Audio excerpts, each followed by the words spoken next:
I have not been able to do this project if it wasn't because of Brewers, basically.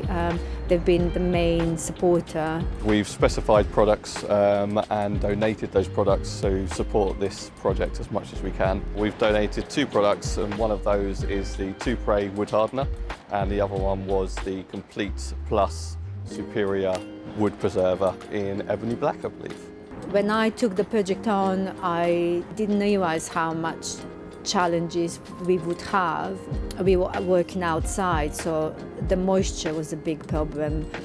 Constant rain, then the snow came in and winter settled in. But the other biggest challenges was the actual timber itself and not fully knowing what to do and how to approach it. The tree was very wet, the timber was very wet. There was a lot of wood rot in the tree as well.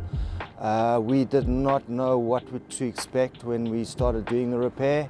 So we used a combination of 2 products, one being the Fix, which is our stabiliser. So you paint that into the timber, it draws into the timber, it adheres itself to the timber and the resin adheres to that.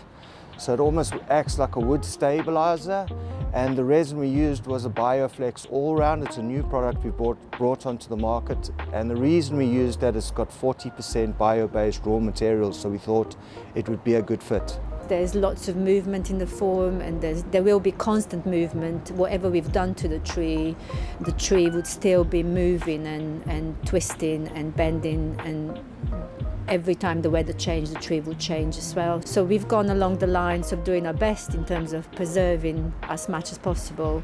So we used a combination of steel cables inside the tree to try and prevent the tree from splitting and breaking apart. The other reason we used the stabiliser, it acts as a moisture barrier. We suspect there might still be areas in the tree that have wood rot in it, but we couldn't take it all out because we wouldn't be left with much of a tree. They will need a constant maintenance, and you'll need an observation to continue with the process of preservation. So it's not going to be, once we finish the project, that's not going to be the end of the project.